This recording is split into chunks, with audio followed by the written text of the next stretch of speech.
मुझे आध्यात्मिक बनना है, मुझे आध्यात्मिकता में आगे बढ़ना है। उसके लिए मुझे क्या करना होगा? क्या उसके लिए किसी पात्रता की आवश्यकता होती है? कभी कभी मुझे ऐसा लगता है कि आध्यात्मिक क्षेत्र में और गहरा उतरना चाहिए, और कभी कभी लगता है कि अध्यात्म का वास्तविक जीवन में कोई अर्थ नहीं है। देखिए, आध्यात्मिकता क्या है यह समझने से पहले सबसे पहले आपको समझना होगा कि अध्यात्म का सही मायने में अर्थ क्या है। तो आपको बता दें कि अध्यात्म को हम हमारा जो वास्तविक स्वरूप है, जो कि बाहर की सभी पहचाने हमने ओढ़ के रखी है, जो अस्थाई और परिवर्तनशील है, समय के दायरे में है, उन्हें दूर हटाने पर जो शाश्वत उपस्थिति बनी रहती है, उसको उपलब्ध होने का नाम है। सरल भाषा में कहे तो हमारा वास्तविक स्वरूप है उसको उपलब्ध हो जाना, जो कि हम वास्तव में है, यही अध्यात्म है। अब जो हमने बताया उसके आलोक में आपके प्रश्न को देखिए। आपका जो वास्तविक स्वरूप है वह तो एक ही हो सकता है, वह इसका या उसका नहीं हो सकता। वह तो एक ही है, सबके लिए है और सबका है। उसका विलोम या विपरीत कोई भी या कुछ भी है ही नहीं। अध्यात्म या आध्यात्मिक होना मतलब अपने उस अद्वैत स्वरूप को जानना। इसलिए हमेशा याद रखें, आध्यात्मिक होना या न होना आपका चुनाव नहीं है, यह आपकी पूर्व निर्धारित नियति है। चाहे आप चोर हो या संत, भगवान में विश्वास रखते हो या नहीं, किसी भी प्रकार के हो, आप आध्यात्मिक मार्ग पर चलने के लिए बाध्य है। पूर्व निर्धारित नियति का अर्थ यह है कि जब आपकी चेतना उस अद्वैत स्वरूप से द्वैत में विभाजित हुई, तभी से आपकी नियति तय हो गई कि आपको वापस अपने उसी अद्वैत स्वरूप में लौटना है। यह आप अपने आसपास हर कहीं देखोगे कि कोई भी किसी से कुछ भी फ्री नहीं ले सकता। जिससे जो आया उसे अंततः उसी में लौट आना है। यही नियम है, जिससे जो लिया उसे वह वापस लौटाना ही होता है।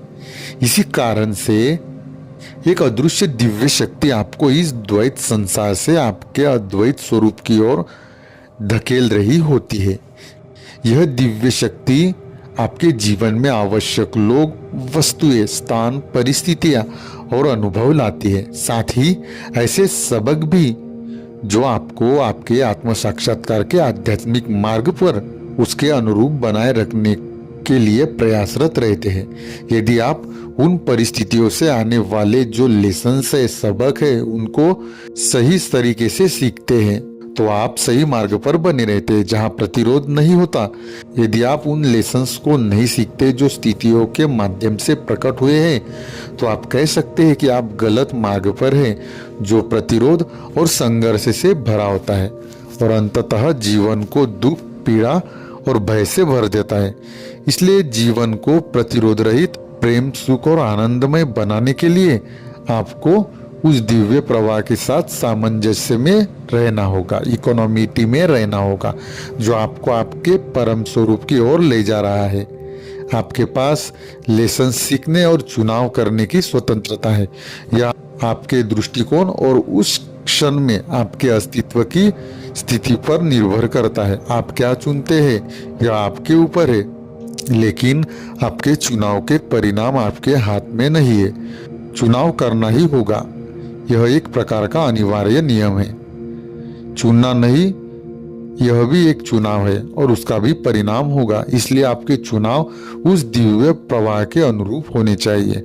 वर्तमान क्षण में उपस्थित रहकर आप उस दिव्य प्रवाह के साथ सामंजस्य में रह सकते हैं। सही सबक सीखकर, उचित चुनाव करके जो उस दिव्य प्रवाह के अनुरूप हो, आप अपना जीवन प्रतिरोध और संघर्ष से मुक्त रख सकते हैं। तो बताइए, आत्म साक्षात्कार की जो यह पूर्ण प्रक्रिया है, वह आपकी स्थिति चाहे कुछ भी हो, जड़ या चेतन, हर हाल में घटित होनी है। क्या वास्तव में कुछ भी आपके हाथ में है? आप बाध्य है आध्यात्मिक होने के लिए। आपके पास कोई विकल्प या स्वतंत्र इच्छा नहीं है।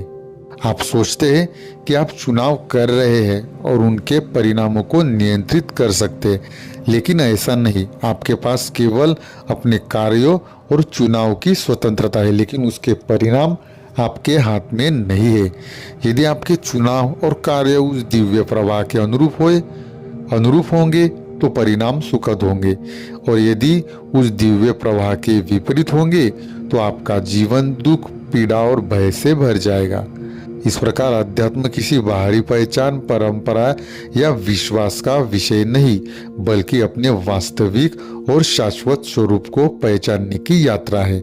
साथ ही अध्यात्म कोई वैकल्पिक मार्ग नहीं, बल्कि चेतना की स्वाभाविक वापसी है, और आत्मा का अंतिम लक्ष्य परम सत्य में ही विलय होना है। हमें जीवन की हर परिस्थिति आत्म साक्षात्कार की ओर धकेलती है, और हमारी सीख ही यह तय करती है कि मार्ग सरल होगा या संघर्षपूर्ण, व्यावहारिक होगा या प्रेरक होगा। हमारे पास चुनाव की स्वतंत्रता है, लेकिन परिणाम हमारे हाथ में नहीं, क्योंकि गीता में भी कहा गया है, कर्मण्येवाधिकारस्ते मा फलेषु कदाचन। अध्यात्म कोई अलग क्रिया या विकल्प नहीं, बल्कि अस्तित्व का स्वभाव है। यह हर व्यक्ति की अनिवार्य यात्रा है, और प्रतिरोध रहित होकर हर स्थिति से सीखते हुए चलना हमें सहजता और आनंद की ओर ले जाता है। आज के लिए इतना ही। बने रहे हमारे साथ आपके अपने YouTube चैनल बोध से संबोधि में। आपको हमारे वीडियोस पसंद आ रहे होंगे तो हमारे चैनल को सब्सक्राइब जरूर करें, साथ ही बेल आइकन जरूर दबाएं, ताकि आने वाली वीडियोस की नोटिफिकेशन बने रहे आपको प्राप्त हो। आपके अपने YouTube चैनल बोध से संबोधि जरूर करें।